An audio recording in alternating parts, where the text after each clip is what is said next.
Okay, it is 12 o'clock. Welcome to our Spring 2022 Speaker Series, STEM Education Speaker Series. I am Dr. Julie Zwickla. I'm the Director for the Center for STEM Education, and I am very happy to welcome today Dr. Gary Stager to our Speaker Series.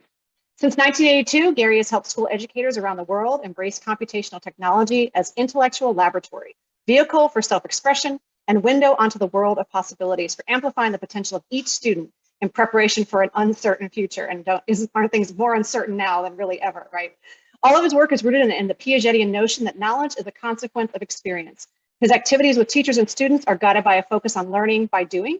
He is also the author of 2 books, Invent to Learn, and his new Invent to Learn, Making, Thinking, and Engineering in the Classroom, called The Bible of the Maker Movement in Schools. And his latest book is, oh my goodness, give me the latest book title, Gary. 20 things to do with a computer. 20 things to do with a computer. Forward 50. Excellent, excellent. So thank you, Gary, so much for being here. We are looking forward to the hour. We usually do this in a very casual manner. You present. If you want to take questions as you go, feel free to do that if you want to wait till the end. But in any case, welcome and thank you for being here. Great, thanks, Julie. Thanks for inviting me. It's good to be with everyone. As I mentioned to Julie a moment ago, I have about 5,000 slides in only an hour. So I'm going to see how much content I can get through.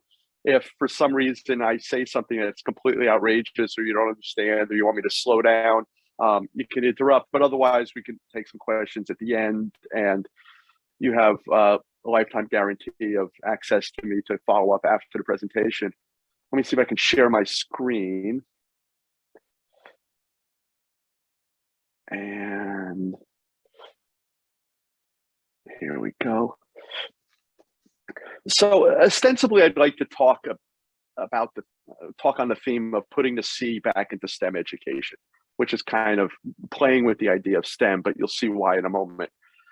There's a large collection of resources, links, software, stuff that I mentioned in passing that you can dig deeper into at inventtolearn.com/questions.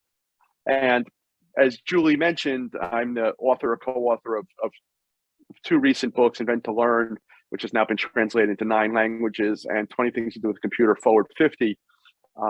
That's a reflection on the last 50 years of educational computing and a celebration of the next half century.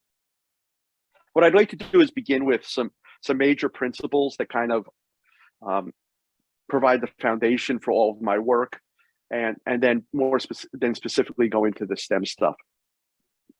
The first is that schools have an obligation to introduce children to things they don't yet know they love. You know, as we talk about this uncertain future, schools remain viable by being the place where kids could have access to experience and expertise, or where we can democratize access to experience, expertise, and materials that they wouldn't have had otherwise. I believe that young people have a remarkable capacity for intensity. They have a remarkable capacity for intensity that requires us to build upon that capacity for intensity. Otherwise, it manifests itself as boredom or ennui or misbehavior, or perhaps worst of all, wasted potential. I believe that learning is natural. And as Julie said in the introduction, all of my work is built on the foundation of Piaget's notion that knowledge is a consequence of experience. There's no substitute for experience. To the extent that we want to diagnose some problem in education, it can almost always be reduced to an absence of experience or an impoverished experience when a much richer one is readily available. I believe that the project should be a teacher's smallest unit of concern. And I'm obsessed by the question of what is the smallest seed I can plant as a teacher that generates the most beautiful flower, the largest garden. So I know a lot of you are teacher educators, and when I was working at Pepperdine University, teaching a pre-service math and science methods class, one night I just casually asked my students, who were all out in the field student teaching, what I thought was a non-controversial question. I said, so tell me about math and science in the schools where you're teaching. And in every single instance, in that class and in subsequent semesters, the responses were kind of like Bigfoot. Everyone had heard of Bigfoot, just no one had actually ever seen it before. everything from, well, we're going to do science after testing, to the lady with the key to the room is out on maternity leave. There was literally no science being taught in any of the elementary schools in Southern California where our student teachers were, and not a lot of what we might consider mathematics. There might have been stuff called math, this sort of bizarro, ridiculous school subject, but nothing like the jewel of human intellect that is mathematics. So I believe we need a sense of urgency. You know, the great civil rights icon and author Jonathan Kozol says you're only 7 once. Microcomputers have been in your schools now for over 40 years. And we're still trying to find ways to beg, bribe, cajole, trick, threaten teachers to use this stuff. It's unacceptable. We really need a sense of urgency. So what do we really mean when we talk about STEM? And I think when we talk about STEM, what we really mean is certainly there's science and math going on in schools, or at least we're pretending there is, and there's a curriculum for it. But what we're really talking about is engineering and technology. And more specifically, what I want to focus on is computing at the core of STEM. Engineering and technology are the parts that haven't been in the curriculum since time immemorial. And computing, I think, is the essence of creating opportunities for kids to learn and do not just what we've always wanted to teach them with greater efficiency, but to be able to do things that were unimaginable just a few years ago. So while it is the case that most technology in schools compares badly to clay or paint, computer programming doesn't. And I made this slide the first time I got invited to speak in Reggio Emilia, and they didn't find any objection to this, so I'm standing by it. I'm talking about computer programming as an intellectual laboratory and vehicle for self-expression, a way to engage in a dialogue with the computer to form some hypothesis, communicate it to the materials or to the computer in front of you, test those hypotheses, and if you're successful, you're encouraged to embellish, decorate, test a larger theory. If you're unsuccessful, you have to engage in some debugging processes. I like to say that we should teach kids to program because it's the new liberal art. It gives them agency over an increasingly complex, technologically sophisticated world. Now, that's increasingly important in a world with all the sort of anti-science sentiment that's out there, and misinformation and demagoguery and threats to democracy. And, you know, Seymour Papert asked the question in 1968, does the computer program the child or the child program the computer? And this question is critical to our very existence as a society. So I think if we want to improve schools, the first step is finding a cure for amnesia. You know, I assembled this new book, 20 Things to Do with Computer Forward 50, because in 1971, Seymour Papert and Cynthia Solomon wrote a paper called 20 Things to Do with Computer, in which they described the computer as a constructive medium. They talked about every child programming. They talked about every kid having their own computer, and they predicted the maker movement in excruciating detail. And what's interesting about this work is that they weren't Nostradamus. They actually said in 1971, more than half the suggestions we are about to make have been implemented and tested in elementary school classrooms. So we need to recognize that we stand on the shoulders of giants, and hopefully this will put some wind in our sails as we think about the urgency of moving forward. You know, my friend and mentor Dan Watt wrote a book in 1983 called Learning with Logo, sold 100,000 copies. Now think about that for a moment. There was a book on teaching computer programming to children with a lot of mathematics deeply embedded in the work. They sold 100,000 copies of it in 1983. There weren't 100,000 computers in American schools at that time. So there was an appetite for this. The Computing Teacher, which was ISTE's publication in 1983-84, has half a dozen articles about recursion in a magazine for teachers. So in some ways, we're going backwards. You know, in the 70s, the first computer book to sell 1 million copies was Basic Computer Games, which was, you know, pages and pages of code that you typed in and then it never worked, and then you had to debug it and make it your own. So I believe that computing supercharges the range, breadth, and depth of projects that are possible. This is one of my favorite examples. These are two 10-year-old boys I met in Vermont a few years ago. They built a marimba out of PVC pipe and wood. It's a nice bit of carpentry and engineering, construction. And they told me that the way that they tempered the marimba so that it would play the notes, in a diatonic scale, was by going online and finding a lookup table for frequencies for the pitch that they wanted each tube to play when you hit it.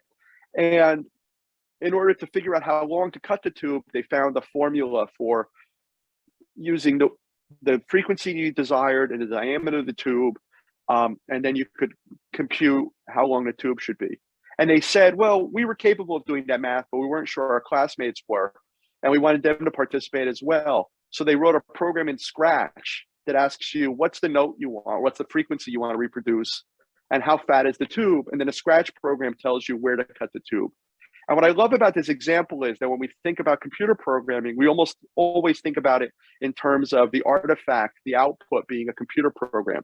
In this case, the computer was instrumental in making an instrument, in making a musical instrument.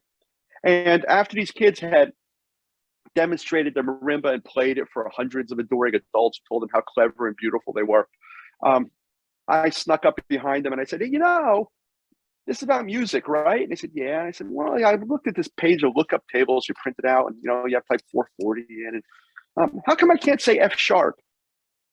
And in unison, the two boys yelled, oh, grabbed their laptop and ran away, because they knew it was possible to write a program that would allow a user to type F sharp in and figure out how long to cut the tube. And that was because of a couple of factors. One, I knew it was possible for them to write that program. More importantly, I knew it was possible for them to write that program because I had a lot of experience teaching programming to kids and programming myself. And it was within their zone of proximal development, and they were able to go further because of this generative prompt. Seymour Papert, the father of educational computing, the gentleman who helped Piaget understand how children learn mathematics, said that if you can make things with computers, you can make more interesting things. You can learn a lot more by making them. So I want to share just a couple quick examples that come from things that teachers at my summer institute, Constructing Modern Knowledge, have made over the years. And you should recognize that these are teachers with a range of experience, mostly towards the none, and from different subject areas and grade levels and geographic locations, but over 4 days able to create things like this. So this is Zoldana, which is inspired by Zoltar from the movie Big. And you can see this robot taking form. It's a fortune teller. And they programmed in Snap and used the Hummingbird Robotics Kit to bring this robot to life that was a fortune teller. Hello there. Come a little closer. Let Soldana read your aura. And it's the kindergarten teacher explaining the project. And what I love about this project is that this is robotics or engineering and has all the curricular objectives that one might find in a traditional robotics program. But the traditional robotics programs are almost always based on, the traditional robotics programs are almost always based on building a truck that kills some other school's truck. And that appeals to a certain kind of student. You can fill in the blanks of which kind of students that appeals to. But here's another design, a robotics project. And you may notice the orange-haired woman observing this is Nicole Hannah-Jones. We had at Constructing Modern Knowledge a few years ago to speak with teachers and also to learn what teachers were capable of doing. So this is one project of a group of projects that were based around disco. So it's making a jacket that would respond to dancing. And they tried it on one of our friends. And documented it to a certain extent.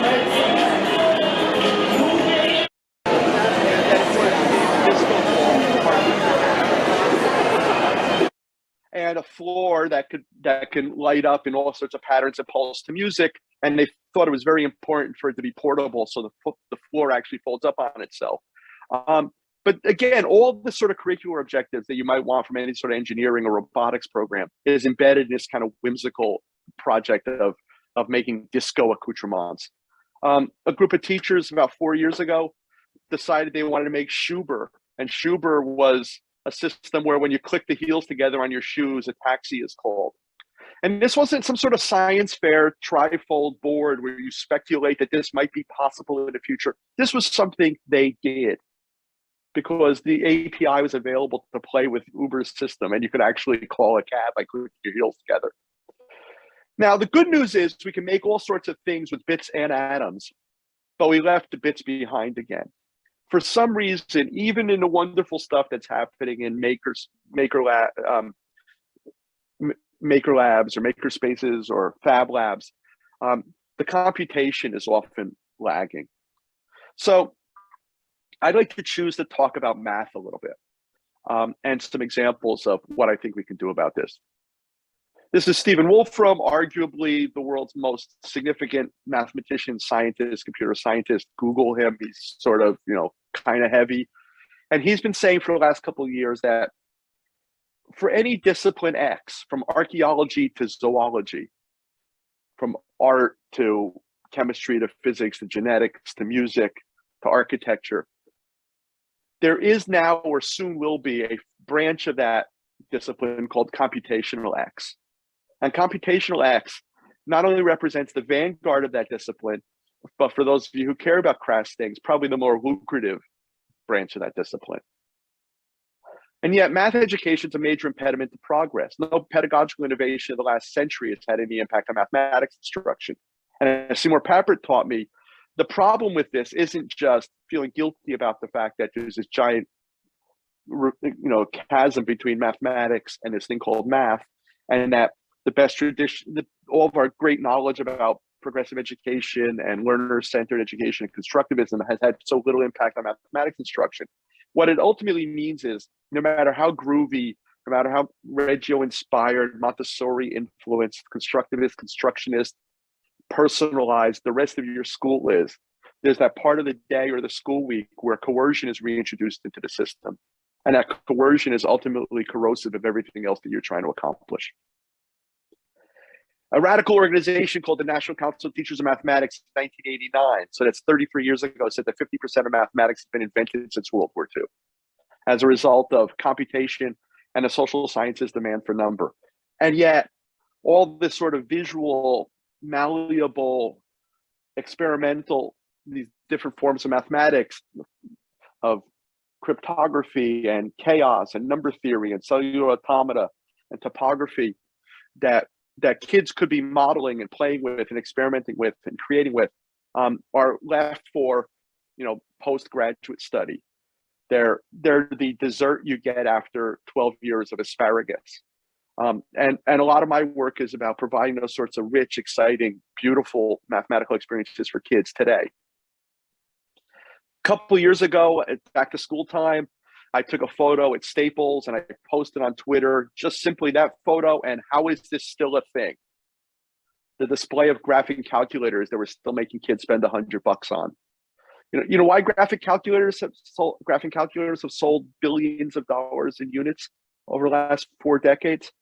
Because they require no change in practice whatsoever while giving schools the illusion of modernity. And people were really mad. I didn't even have to comment on it or draw my own conclusion or share my beliefs. All I had to do was say, how is this still a thing? And I started getting ratioed on social media. Now, Conrad Wolfram, Stephen's brother, says in his fantastic TED Talk that we spend 106 human lifetimes a day teaching hand calculation. This is a giant waste of human capital and students' potential. So one of the reasons why I'm doing the work that I do is that computers make project-based learning with mathematics possible for the first time, perhaps. Mathematics is a way of making sense of the world, and computing is a way of making mathematics. So if you make simple things easy to do, you make complexity possible. When the learner is able to know what they need to know when they need to know it, they're able to then learn more complex things. So if our goals were no more ambitious than increasing achievement in the existing math curriculum, we would teach every kid to program computers.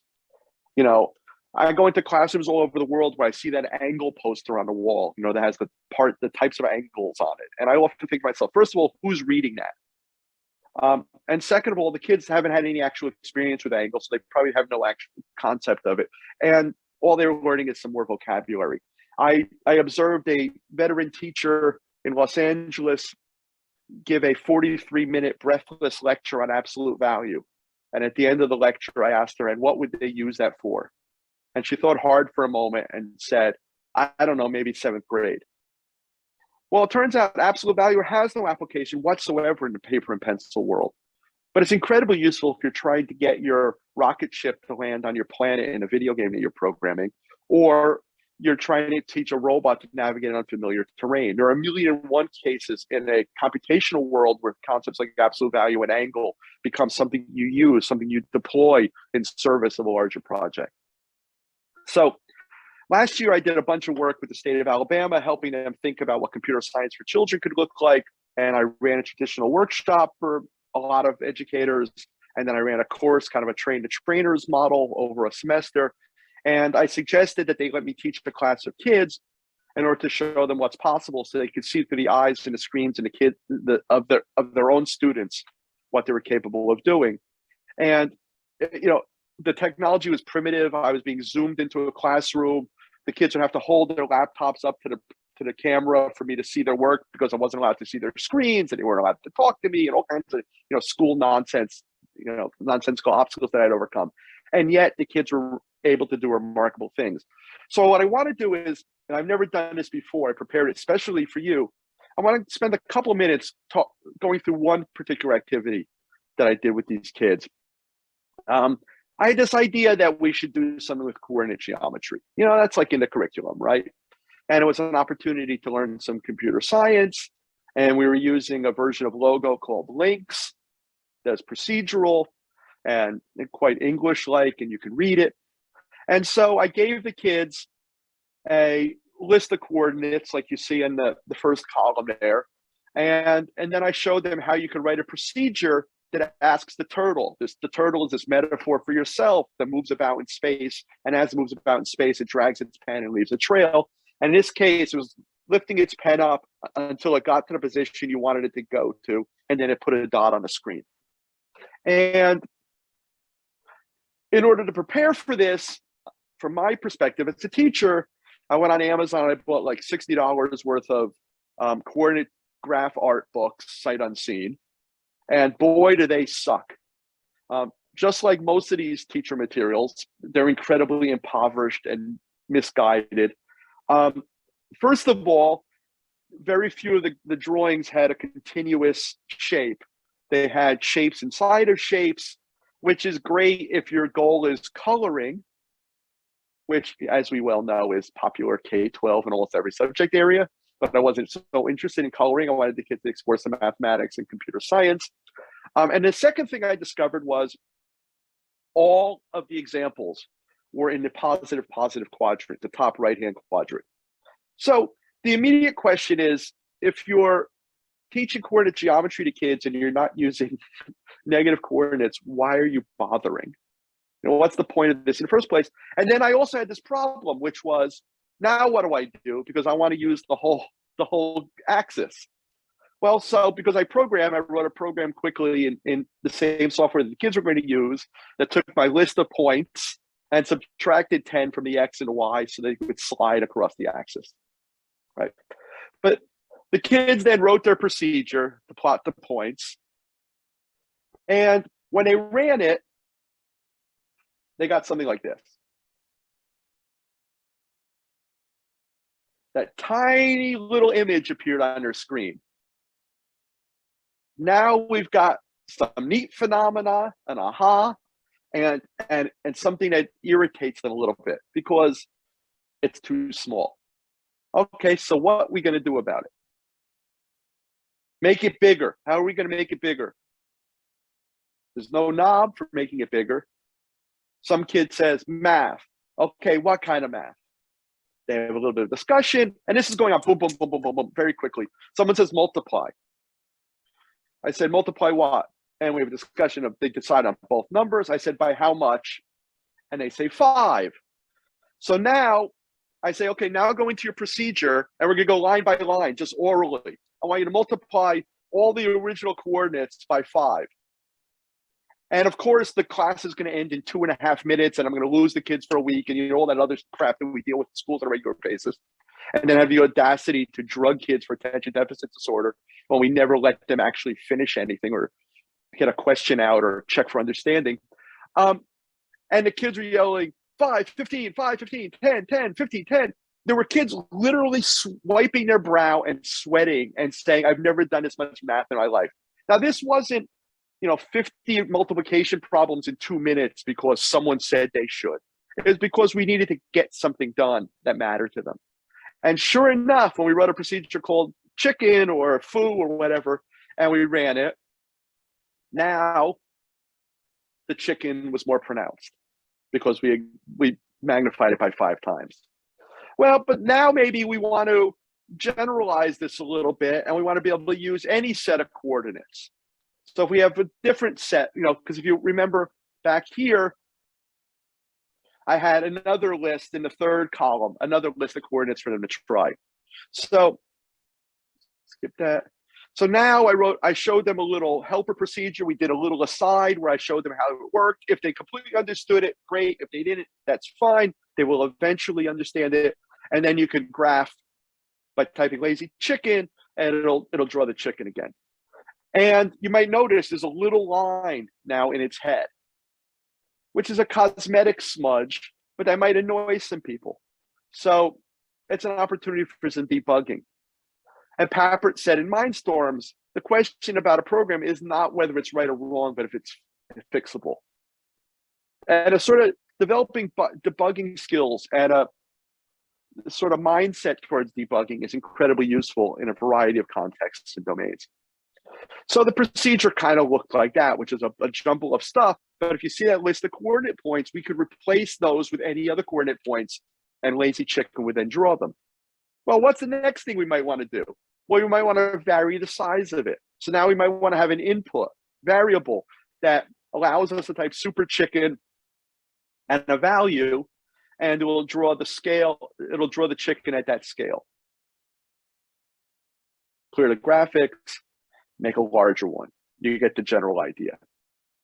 And again, some kids will completely understand the code the first time. Others won't. They'll just pattern match. They'll make sense of it over time. We could ask a question like, are there numbers between numbers? Well, in fact, you can super chicken 6, but you could also super chicken 6.5, right? We could now design an interface for it. So if I click the draw button, it will draw me the chicken at a specific level of magnification tied to that slider that I created called magnification. So we're using variable in a different way here. So I click draw, it draws the little tiny chicken. And if I now drag the slider and make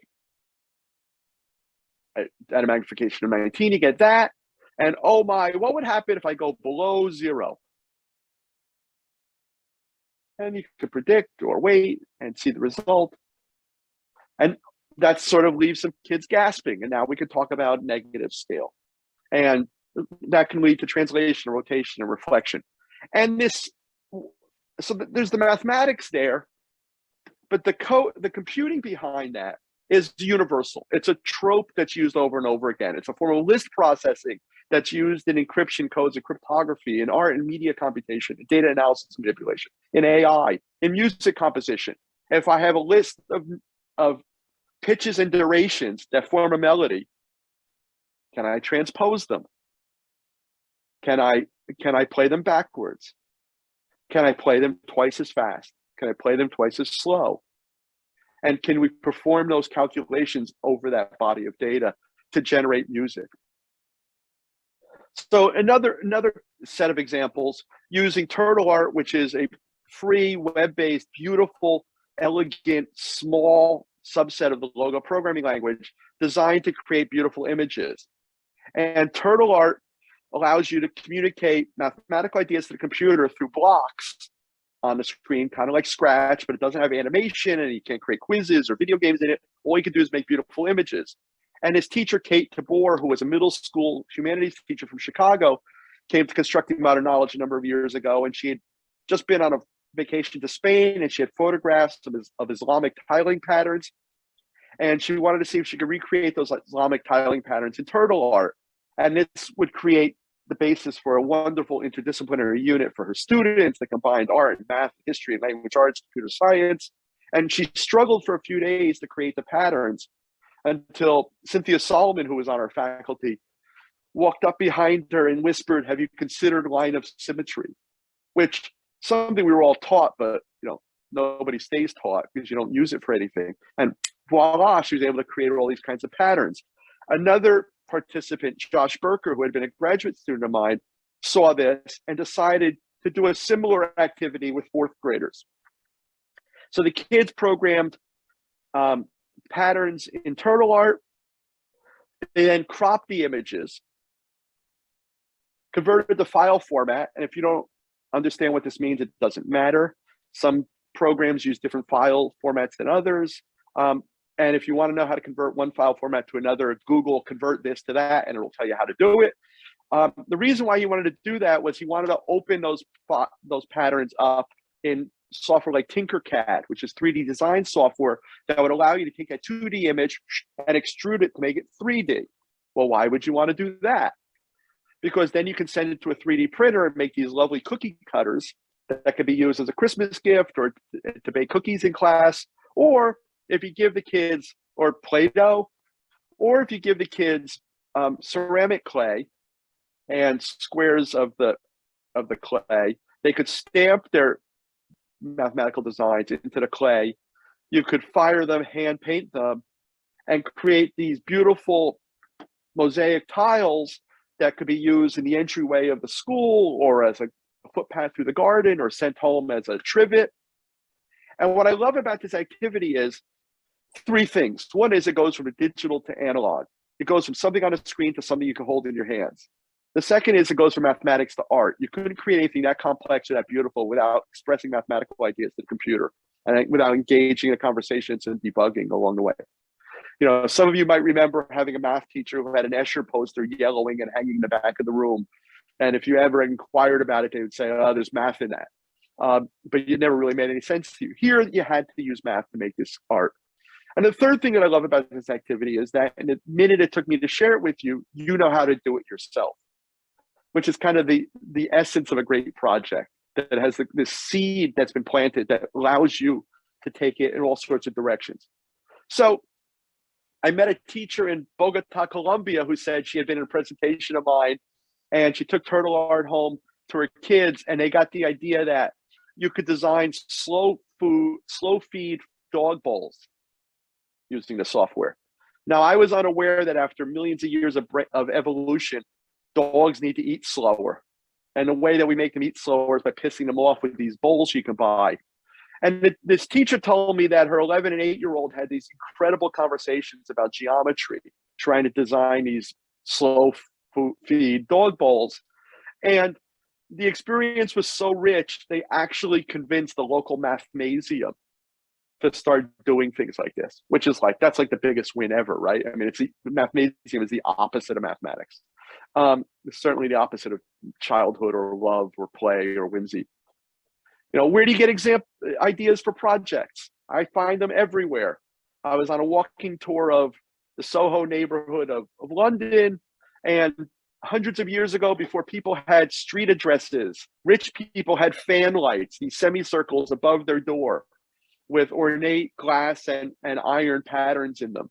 And if you were rich enough to have visitors, you would give potential visitors a piece of cardboard, like a business card, that would have a picture of the fan light printed on it, and they would just find your house that way.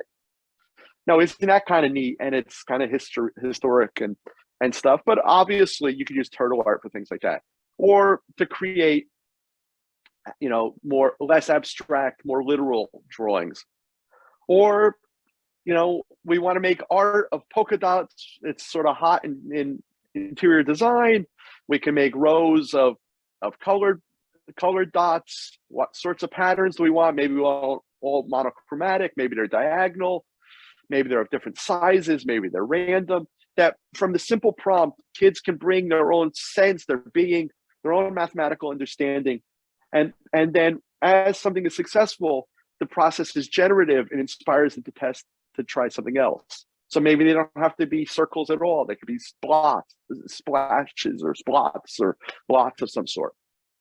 At our institute this summer, just to get people started, we encouraged them to think about quilt making, and everyone had dimensions for one square in the quilt, and they could fill that quilt square with any drawing they wanted, but they programmed internal art to be able to generate the pattern that would go in that square. And then in this case, they were printed on a vinyl cutter and aligned on a whiteboard. But one of my faculty members took the vinyl cut ones, as well as the ones that were created in something called Turtle Stitch, which is a version of Logo that exports to a $400 embroidery machine. So now your grandmother can be a mathematician. And she made this beautiful quilt, which is now hanging in the school where we ran this workshop. So the idea that you can create something beautiful that's playful and has a ton of mathematical understanding demonstrated in it, I think is really powerful. Alan Kay, the person who coined the term personal computer, kind of one of the giants of our age, said to the extent that Logo or this line of computation failed, it failed because the teachers never understood the mathematics that children were doing. And one of the things we need to do as teacher educators is help teachers understand the thinking of each kid, to adopt the stance of the educators of Reggio Emilia that says the primary responsibility of teachers is to be a researcher, to understanding the thinking of each kid, to make private thinking public, make invisible thinking visible. There are opportunities that exist today that are kind of mind-boggling. We've been playing at giving kids real computing experiences for a long time, but now they're getting very close to having real authentic ones, or in some cases are having authentic ones. Microsoft MakeCode, which is the primary software for programming the microbit, this spectacular $15 robotics computer science platform that have been produced by the millions for kids around the world, has a branch fork of the software called MakeCode Arcade that allows you to create not things that we pretend are video games, but actual video games that look like video games that kids play. And you can play them on your screen, and that's great. But you can also play them on any number of $30 handheld devices that you could put in your pocket and take with you and share with your friends. The idea that kids are actually making something that's consistent, that's resonant with youth culture is really, really, really, really exciting. And in fact, you could then take a $5 Raspberry Pi Zero, put the same program on that, put it in a shoebox with some buttons and switches or a joystick, and connect that to a TV or build a cabinet around it and have a video arcade in your school library that was built by the children, and the game inside of it was built by the kids as well. So we have all these software environments that are built on the powerful ideas that emerged from Solomon and Papert and their work on Logo 50 years ago, that can create artifacts in a variety of tactile and digital domains. And this is on the website that I shared with you at inventandlearn.com/questions. But there are all these kinds of environments that democratize these experiences for kids that have low threshold and high ceiling. Everyone can have a go, and some people will go further than we could ever imagine them being capable of going. I've said for a number of years, and it's in our book, Invent to Learn, the best makerspace is between your ears. And at a time where we have remote schooling and uncertainty, computer programming is perfectly suited for a pandemic. The kids have infinite time, and all you need is a computer, and you can really do a lot. I'm frustrated by the number of teachers who proudly proclaim to me, we do a little Scratch. And I often reply, well, come back to me when you've done a lot of Scratch. Computer programming is like writing or painting or singing or dancing. You can get infinitely better at it.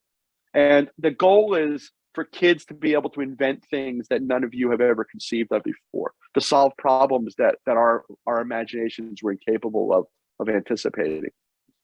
So, lest you think all this is too radical, I'll share a couple thoughts, and then we will actually have time for questions.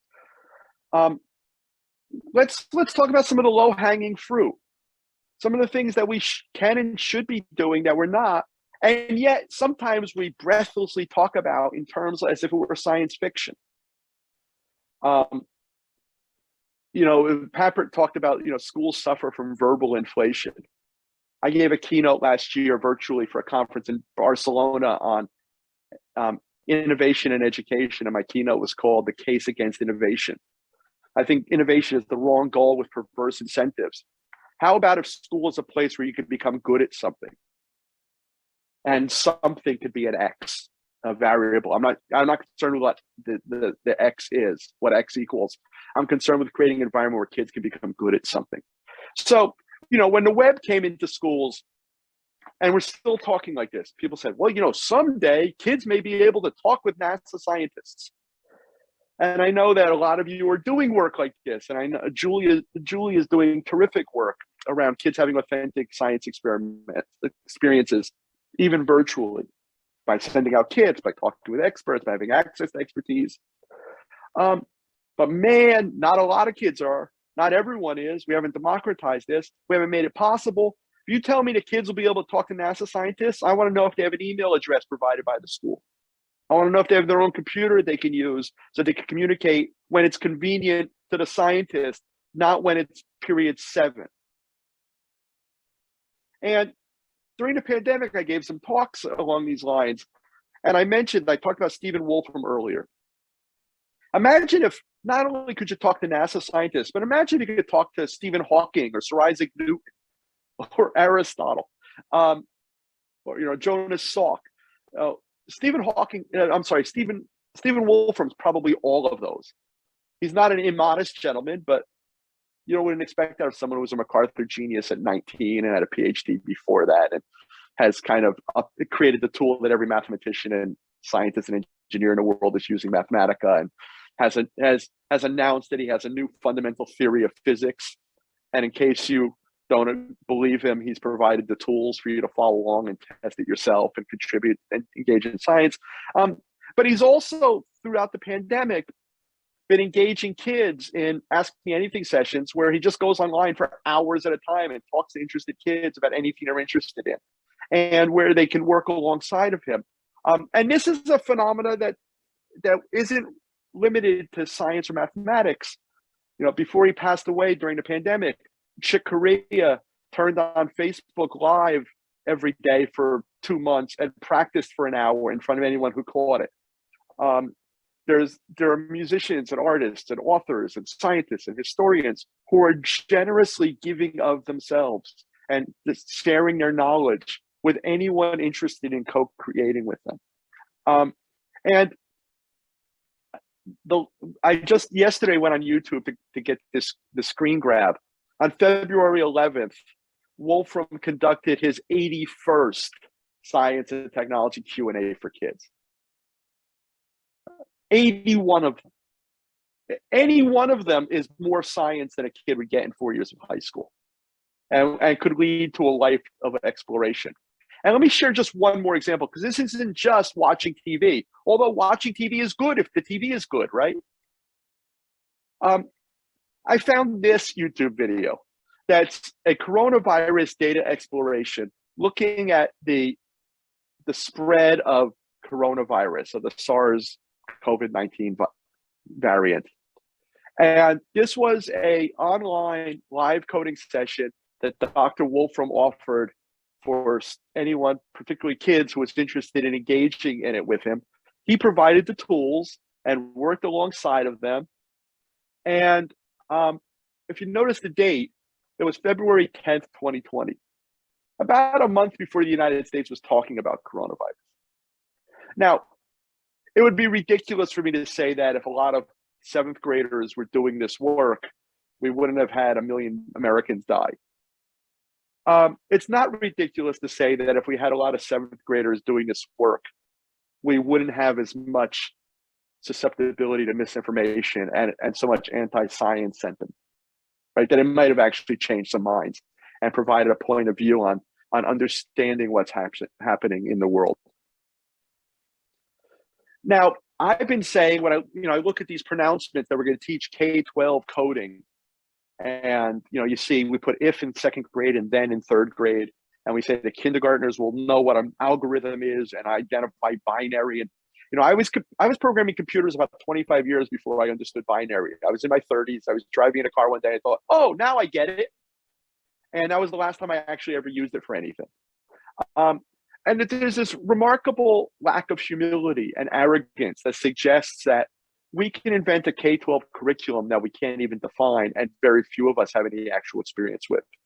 And one of the things that I've been saying for a long time is I've been teaching kids to program computers professionally for 40 years, about 45 years if you count the times where I was teaching my friends how to program as a teenager.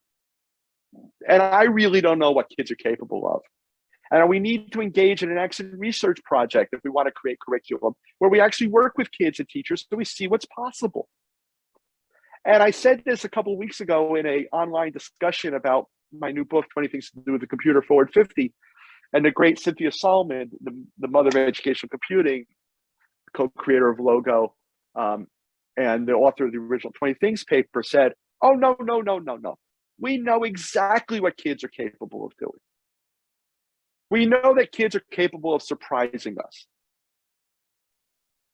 And imagine if that was sort of our standard for curriculum development, of creating a curriculum in which we're routinely delighted and surprised and intrigued by what young people are capable of.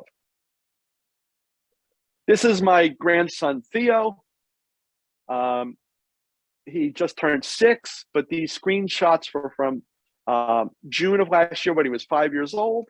He lives in Shanghai. I haven't seen him, sadly, in over 2 years. At the end of the school year, Theo wanted to give his classmates a gift, from his preschool classmates a gift. It's not uncommon for kids to want to share things with other kids, and they bake cupcakes with their mom, or they go buy cards at the store. Theo wanted to do something different. He wanted to make rockets for all his classmates. So he took out his iPad and he used Tinkercad and he drew a rocket, and then he manufactured 28 plastic rockets that he gave to his classmates. And before you think, oh, well, yeah. Theo's Gary's grandson. Of course he knows how to do this. I've got 3D printers in the garage. I don't know how to use them. I've written a book about 3D printing. I've never touched one.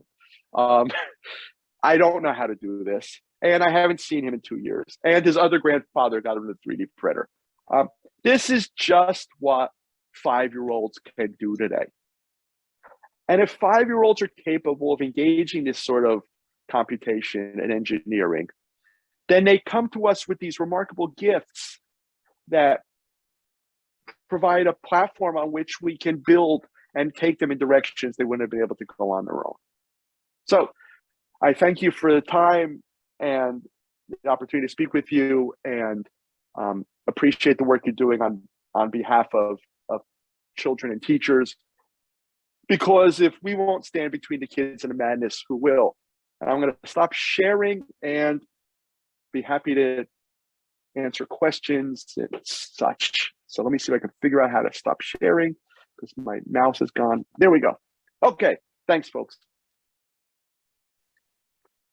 Thank you, Gary. So that was great can and handle it. entertaining as always, and fabulous. So I'd like to open it up. If you all would like to, if there are questions you'd like to put in the chat or questions you'd like to just ask, please just holler. I should say you put the Turtle Art link, which is, if you want the downloadable version of Turtle Art, you can go to that link, and that's in the chat, and say, hey, I was in Gary's session, can we have Turtle Art? But also, if you go to the website that I provided, the invent2learn.com/questions, there's links for a new web-based version of it. Excellent.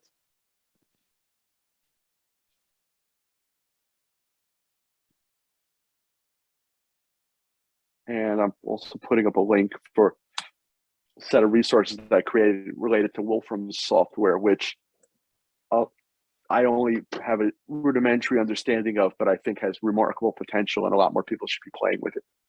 Questions? Excellent. We just got 2 copies of your book that are sitting in our center at the moment. So, and Candace King is actually one of our fabulous graduate students, and she is asking, how do we incorporate tech safety and ethics into teaching computer science? By computing. A lot of times this ethics and and safety stuff and digital citizenship. It's all important. I don't want to minimize the importance of it, but it just becomes a lot of blah, blah. When kids are writing their own programs, all the issues about intellectual property and borrowing and sharing and stealing become really clear very quickly. And the ethical issues associated with that, and the talking to strangers. And I mean, we want kids to be safe, but it's like, you know, you've all probably seen high school science classes where they spend the first semester talking about lab safety, and then, oops, we ran out of time for actual labs.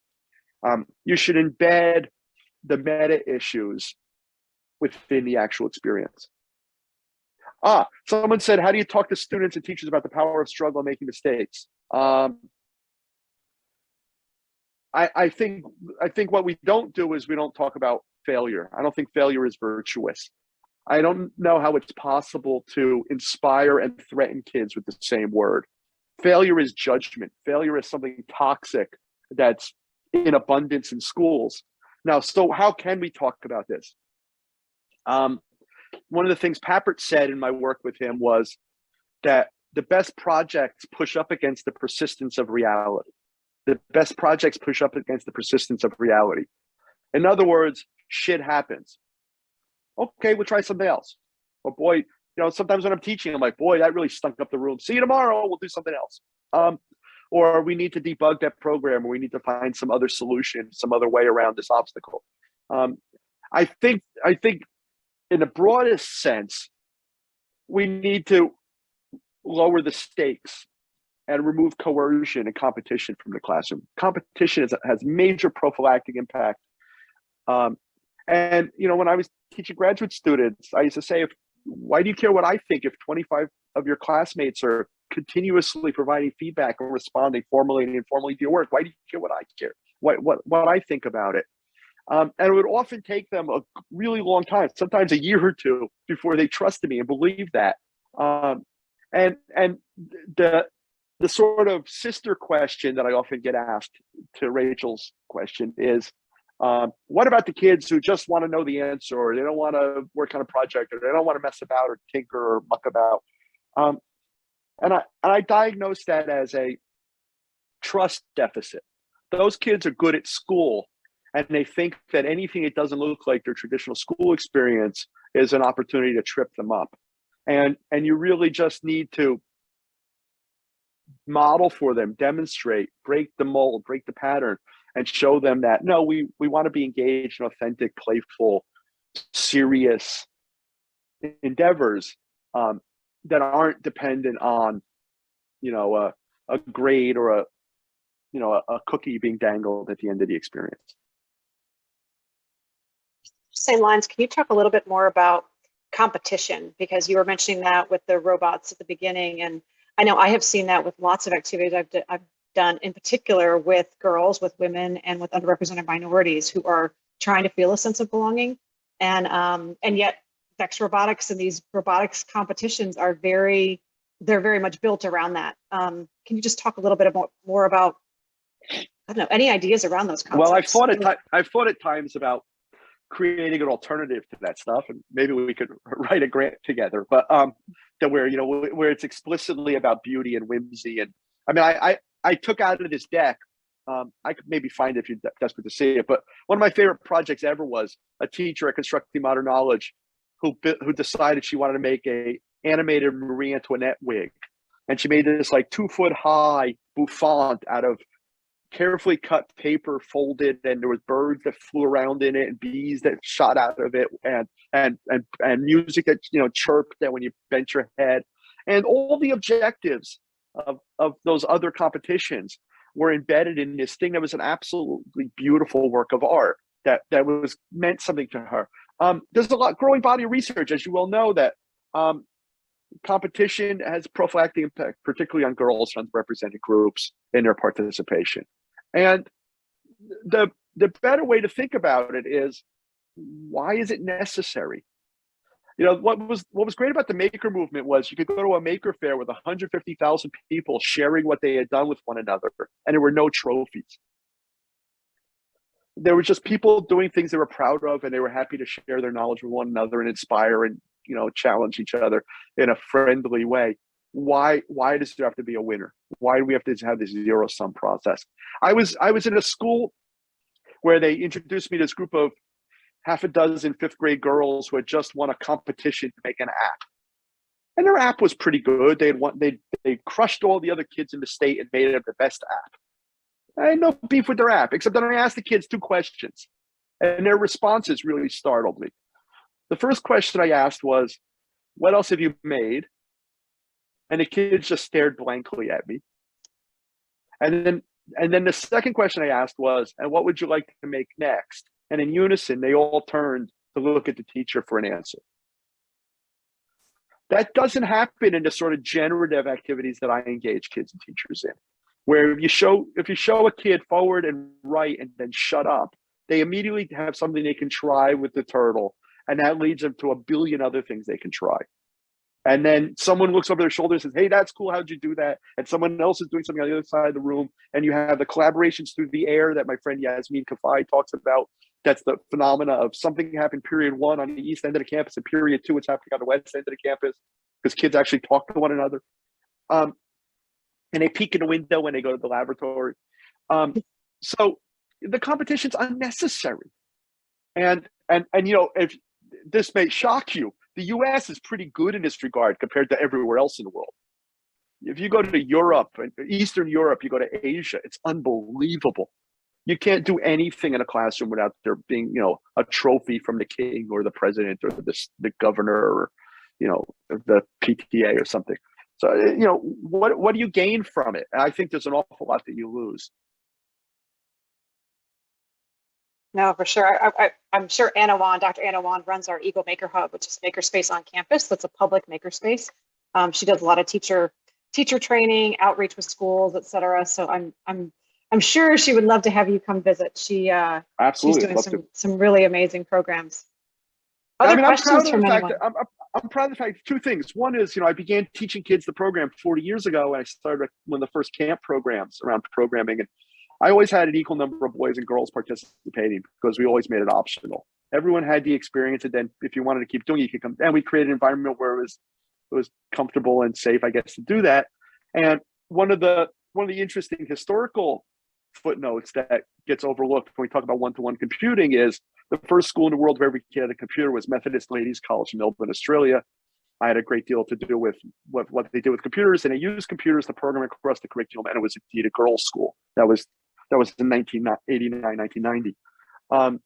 So, again, we've done this work before, but for some reason because we're a sexist, racist country, right? We've sort of inclined towards those biases, but it's not necessary. And new technology like being able to program a video game and carry it with you, or build a cabinet around it and have it be permanent, or the fact that with a microbit you can make something and it's cheap enough that you can leave it together for other kids to see, or to actually be functional in a school.